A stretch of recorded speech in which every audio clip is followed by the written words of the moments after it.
Bonjour, bienvenue, donc c'est la vidéo de la formation. Alors aujourd'hui la question est, qu'est-ce qui incite les stagiaires à suivre une formation?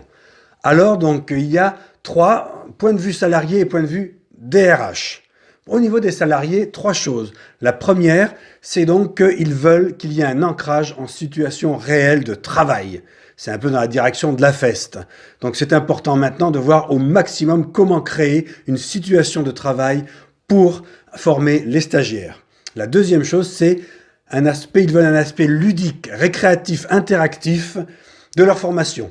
D'où l'importance donc d'avoir de nouveaux outils, et notamment des outils numériques. Et la troisième, c'est qu'ils désirent avoir un accompagnement par un tuteur ou un formateur. Donc, est-ce qu'il ne faut pas repenser un petit peu avec une extension, quand on fait 2-3 jours de formation, quelque chose en plus qui ferait que les stagiaires peuvent avoir un suivi, un conseil du formateur pendant 1 ou 2 mois. Enfin, c'est à avoir, mais c'est à réfléchir puisque c'est dans le ton d'aujourd'hui d'avoir un suivi, ce qui paraît logique.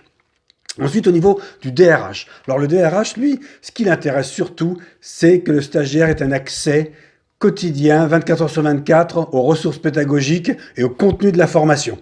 Ça, c'est très important et ça se comprend. Vous savez que normalement, on fait une journée de formation, en présentiel, on retient 15-20% de la formation.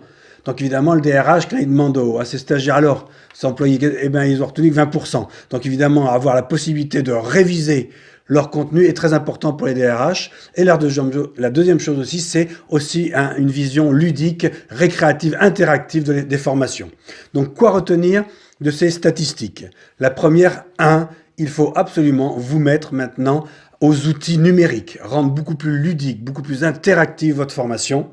Et la deuxième, mais ça vous le savez, on enfonce le clou, il faut commencer à vous lancer dans la formation en ligne, être capable de créer des blended learning, sinon vous allez être de moins en moins dans le vent. C'est dans le vent technologique d'aujourd'hui, mais en plus c'est dans les besoins des stagiaires de pouvoir réviser quand ils le veulent. D'accord? Voilà, écoutez, n'hésitez pas à poser des questions si vous voulez. Allez, n'hésitez pas à nous rencontrer à la CSFC. Vous avez le lien en dessous pour aller sur notre site. Contactez-nous, vous serez les bienvenus et on vous dit à bientôt.